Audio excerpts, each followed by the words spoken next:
Hello everyone, this is Chase Matthews with episode 3 of In the Car, and today I have a very special guest who's blinding me with the light. With science.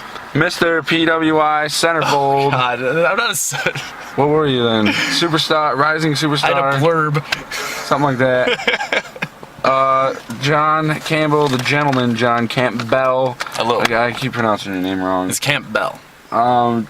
So, John, I mean, as everybody can see, we're really not driving anywhere. We're actually just sitting here, which is special. And the light is actually Chase Matthews' cell phone. Smartphone. You know, Smartphone. Anyway, usually we're driving due to time constraints. Sorry, I'm jumbling. Yeah. We had to sit here and do it. We're already at the place. You're kind of not... I can't see your face. There you go. Hey. Where are we? All right, we are in Adrian, Michigan at the Adrian Trade Center. We just did a show. I wrestled a young fella by the name of Chase Matthews. I heard of that guy. You heard of that guy? Yeah. He's young, up and coming. I heard he's a jobber. Oh, is he? I heard he's a jobber. Oh, man. You wrestled him, Squash match? No, he wasn't a jobber. No, he took it to me really good. I hurt my knee on his head, though. I'm sitting here rubbing it. It probably looks weird on camera. Oh, you can't see it. Oh, there it is. Okay. All right. First question. Yes. Due to pending lawsuits, I can't mention anybody's name anymore. Yeah, how does this look? Mine was false. You can see half your face. Okay. Well, I'll bite the bullet and just keep it. Man it up. Yes. All right. Yeah. Lawsuits. I can't mention anybody's name anymore. Okay. So. First question comes from Anonymous. By the way, they're all anonymous. That's fine. They want to know where you were born and raised. I was born and raised in, I was actually born in Clare, Michigan, and I was raised in Harrison, Michigan. And I know a lot of people out there are saying, well, I thought you were Canadian. I actually am Canadian. My grandparents were from Canada, so I do have Canadian lineage, and I spent a lot of time up there, so... You know, it's still a Canadian heritage, so I kind of took that and used that.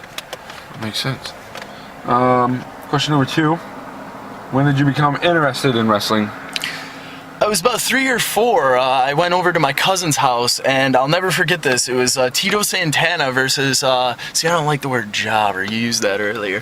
Tito Santana versus an enhancement talent. Oh, okay. And I don't care.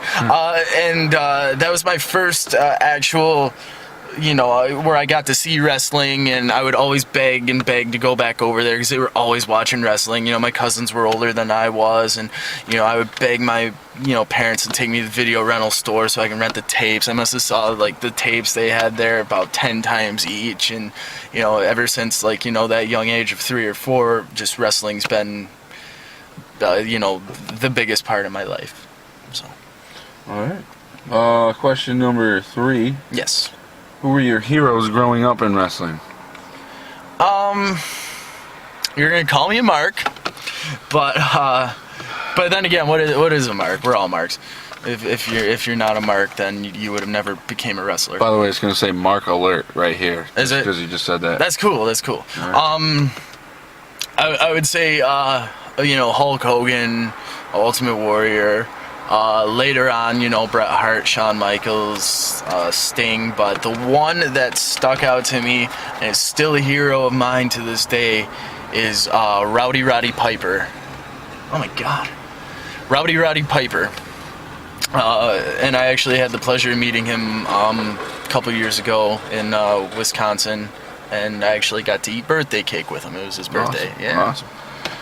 When I was younger, I always thought his name was Rowdy Piper. I wanted to know why he had 2 of the same names. He was so rowdy, they needed to say it twice. Okay. I always thought that too. That's awesome. I thought I was the only one. I'm just like, question number 4. Dummy. What influenced you to become a wrestler? Sports entertainment. Later on, as I was becoming a teenager and stuff, I got into ECW and later on the independents. And when you watch WWE and WCW, you see these guys are larger than life. Like, my God, I can never look like Lex Luger, God, it'd be nice, but I just know my genetics. I could never look that way.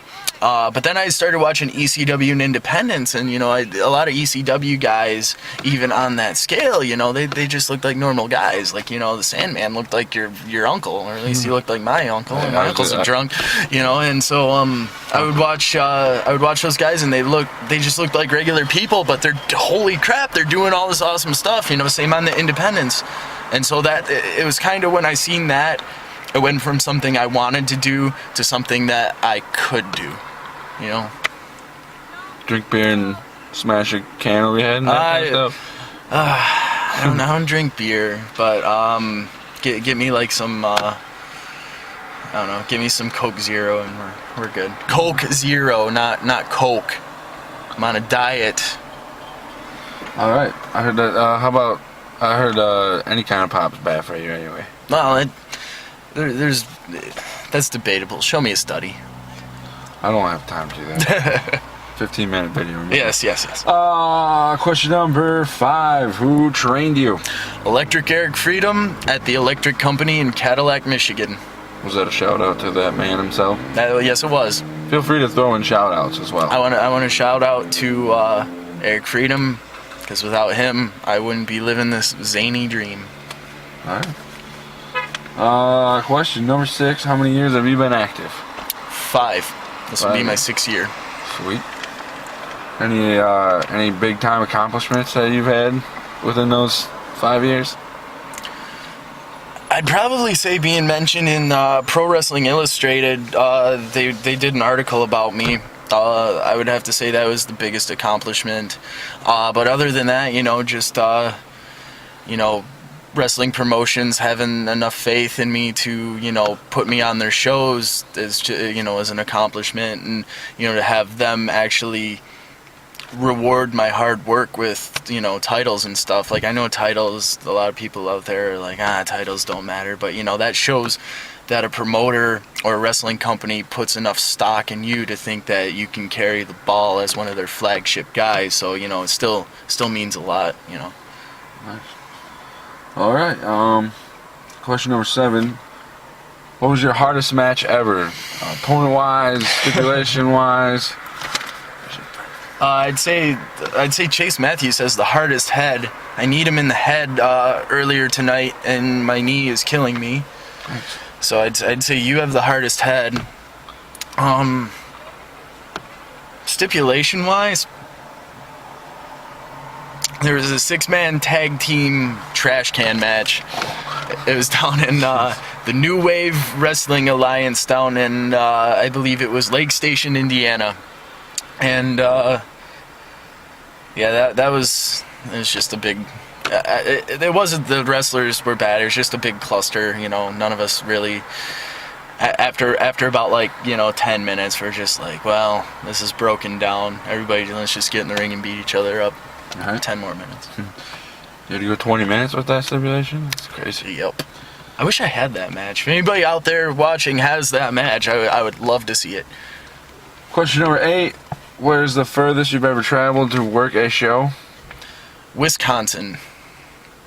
Wisconsin. Yeah, you have to go down, and you have to go through parts of Indiana and Illinois, and then swing back up through, and just it's a long drive. But promoters out there, I will travel.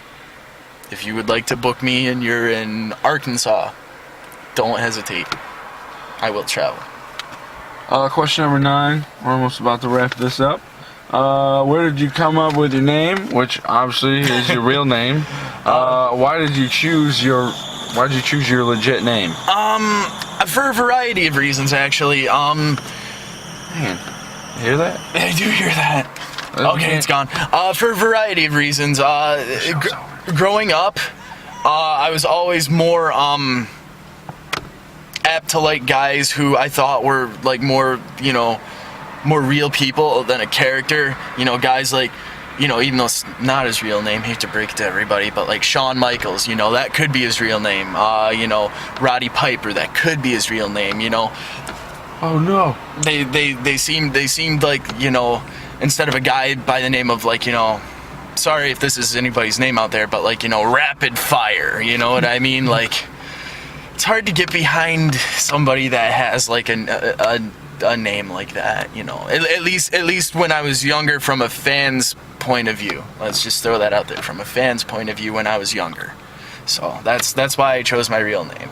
I just figured that, and nobody could ever try and copyright it because it's my name. And the final question, everybody knows there's those wrestling critics out there. What do you say to the ones that say wrestling is fake?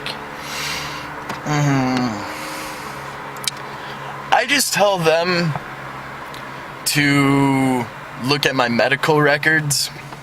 You know, I've broken my hand, I've broken my nose, I've cracked bones in my neck. I hurt my knee on Chase Matthews' head tonight. Wrestling, when you are getting picked up and you are getting slammed, there's not wires there. Wrestling rings, they're not trampolines. I invite anybody, and I know this is one of those, questions everybody says, but I invite anybody to try it.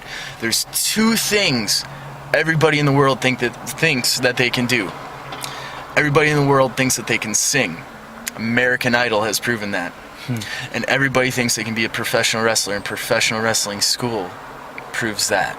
I've seen guys take one bump and say, it's not for me. Yep. So that's what I have to say. All right, well, John, I thank you for doing this interview. Thank you for having me. Time. I really like this concept. I hope you do more. Entertaining. I'm trying. Trying to get more people to hopefully Gabe starts wrestling someday. Maybe I can interview him. Yes. I always thought it'd be funny if somebody actually interviewed me. I can interview you. Next time I will interview you. I'm putting this out there. Next time we are at a show, all right, it will be the Chase Matthews edition of In the Car. All right. Where I will be taking the role as the interviewer. All right. Well, yes, I thank you. Once again, this is Chase Matthews, episode 3 of In the Car, and we are out of here because it's super late and I'm being blinded right now. Blinded me with science. See you later.